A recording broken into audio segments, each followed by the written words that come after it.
بلکہ یا اللہ مدد لکھا ہوا جب دیکھتا ہوں تو علی کی حقانیت کو سجدے کرنے کو جی چاہتا ہے.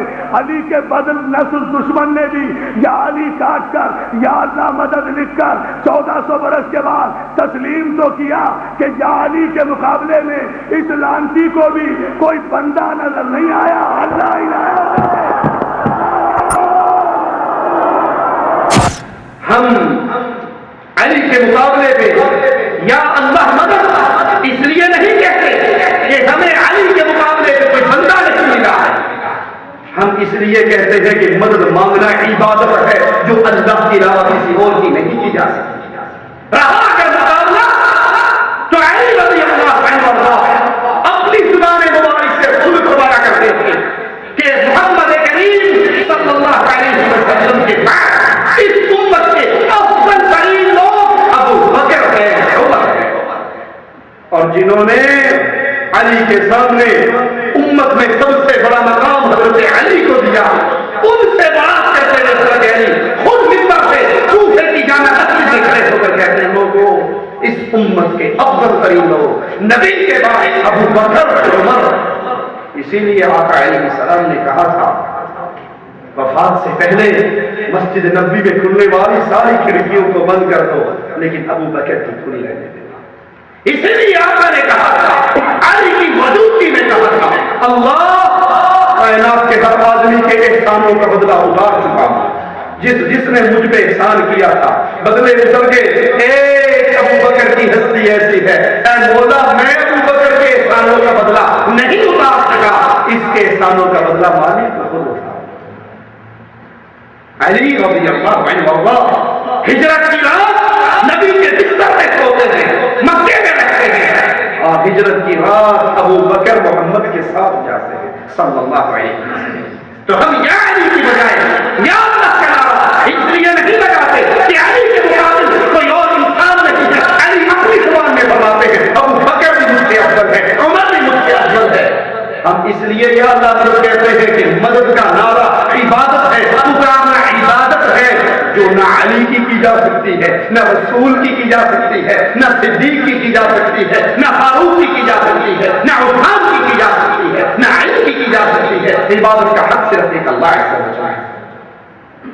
یہ کہتا ہے ہم نے انبیاء کی پوری تاریخ کو دیکھا, ہم نے انبیاء کی پوری تاریخ کو دیکھا, ہمیں انبیاء کی پوری تاریخ کے اندر بھی علی جیسا کوئی نظر نہیں آیا.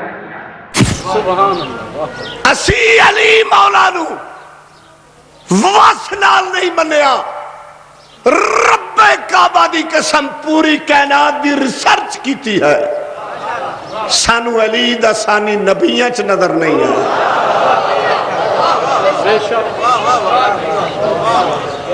سانو کائنات چلی دے نال دا کوئی بندہ نظر ہی نہیں آتا. انبیاء کی پوری تاریخ ہم نے پڑھی, آدم سے لے کر عیسیٰ تک علی جیسا انبیاء میں بھی موجود لا حول ولا قوت الا باللہ. یہ علو ہے, یہ وہ راستہ ہے جس کا امام اعظم نے ہمیں منع کیا. حضرت علی انبیاء کے بعد نبی کے صحابہ اور صحابہ میں بھی ابو بکر عمر عثمان کے بعد چوتھے نمبر کے خلیفہ ہیں, عشرہ مبشرہ میں شامل ہیں, ان کی شان بڑی عظیم ہے.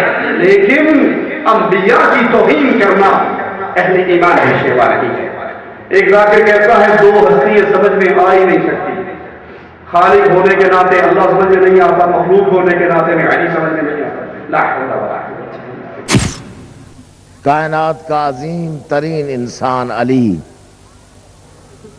دنیا میں دو ہستیاں کسی کی سمجھ میں آ ہی نہیں سکتی. خالق ہونے کی حیثیت میں اللہ سمجھ میں نہیں آتا, مخلوق ہونے کی حیثیت میں علی سمجھ میں نہیں آتا. لیکن کائنات میں مخلوق میں آدم سے لے کے آج تک صرف ایک علی کی ذات ہے جو سمجھ میں نہیں آتی.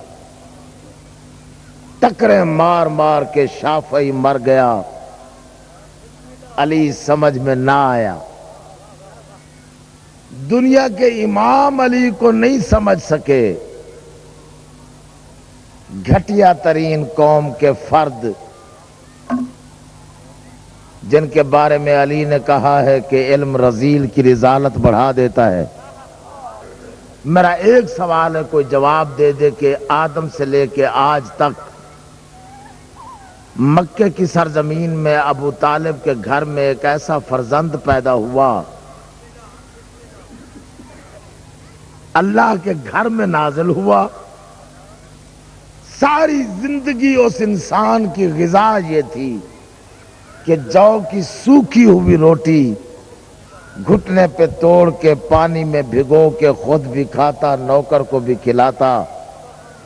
غذا جو کی سوکھی ہوئی، 3 دن کی سوکھی ہوئی جو کی روٹی ہو، اور طاقت یہ ہو کہ انگشت کی پشت پہ اگے ہوئے ناخن کی نوک سے 600 من وزنی دروازہ خیبر کا علی پرندے کے ٹوٹے ہوئے پر کی طرح آسمان پہ اچھالے آج تک واپس نہ آئے، کون سمجھتا ہے؟ یہ وہ ظالم ہے جنہوں نے علی کو اللہ کا سکھایا اور اللہ کی صفات حضرت علی کے اندر داخل ہے. لا حول ولا قوت الا باللہ. ایک ذاکر حضرت فاطمہ کی طرف جھوٹ کی نسبت کرتے ہوئے کہتا ہے کہ بی بی نے کہا ہم خالق اور مخلوق کے درمیان واسطہ اور وسیلہ ہے. صرف اتنا ہی وسیلہ نہیں ہے کہ ہمارے ذریعے سے اللہ ملتا ہے، بلکہ ہم تخلیق کے اندر بھی خالق اور خلق کے درمیان واسطہ ہے. اللہ کوئی چیز پیدا کرتا نہیں ہے جب تک ہم 14 اہل بیت کو بیچ میں شامل نہیں کر لیتے. پوچھتا ہے کہ تخلیق کرنے کا طریقہ کیا ہے؟ اللہ جب کسی چیز کو تخلیق کرتا ہے تو کہتا ہے کن ہو جا، فیکون وہ ہو جاتی ہے. ذاکر کہتا ہے کہ اللہ تو کہہ دیتا ہے ہو جا، لیکن جس کو کہا جا رہا ہے ہو جا اس میں ہونے کی طاقت نہیں ہے. لا حول ولا قوت الا باللہ. انا للہ و انا الیہ راجعون. اللہ کہتا ہے ہو جا، اس میں ہونے کی طاقت نہیں ہے. اس نہ ہونے کو ہونا کرنے والے یہ 14 امام. ابھی 4 دن پہلے کی بات ہے، میں کوئی زیادہ پرانے مجتہد کا نام نہیں لے رہا. آقا سید محمد شیرازی، انہوں نے 3 جلدیں لکھی ہیں من فقہ الزہرا، اس کا نام ہے. بی بی کے اسی خطبے کا حوالہ دے کے فرمایا لوگوں تم نے کیا سمجھا؟ کیا کہہ رہی ہے بی بی؟ کہ ہم خالق میں اس کا وسیلہ ہے، یہ نہیں کہ ہم صرف اللہ تک ملاتے ہیں. محمد شیرازی فرماتے ہیں بی بی کے کہنے کا مقصد یہ ہے کہ آدم ہو یا غضنفر، چونٹی ہو یا ہاتھی، جن ہو یا بشر، انسان ہو یا فرشتہ، کوئی شے اللہ خالق کرتا ہی نہیں جب تک درمیان میں وسیلہ ہم نہ بنے.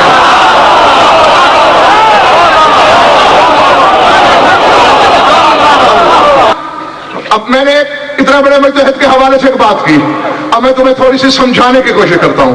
یہ تو سید محمد شیرازی کا فکر ہے کہ کوئی شے خالق ہو نہیں سکتی جب تک یہ 14 درمیان میں وسیلہ نہ بنے.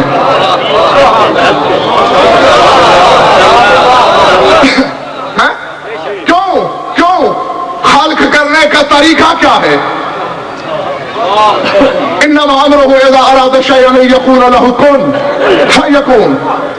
اللہ ہمدانی صاحب کون کہتا ہے، وہ شے ہو جاتی ہے. اب جسے کہا جا رہا ہے کہ ہو جا، اس میں ہونے کی صلاحیت تو ہو.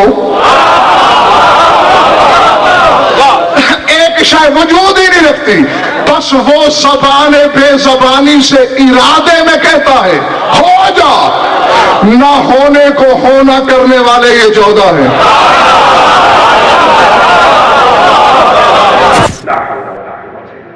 بارہ امام نبی اور فاطمہ، یہ 14 مل کے اللہ کے حکموں کی تنفیذ کرتے ہیں. اللہ تو کہتا ہے ہو جا، پہاڑ ہو جا، پہاڑ ہو جائے. اللہ نے تو کہہ دیا، لیکن وہ نہیں ہو سکتا جب تک یہ 14 اس میں واسطہ نہ بن جائے.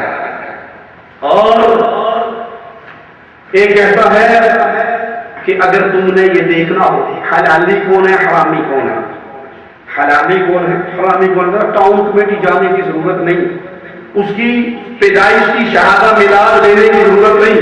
اگر قصہ ہی ختم ہو گیا، اس کے سامنے کھڑے ہو کے زور سے کہو یا علی بدر، اگر یا علی بدر کا نام سن کے اس کا چہرہ کھل اٹھے تو یہ حلالی ہے، اور اگر یا علی بدر کا نام سن کے اس کے چہرے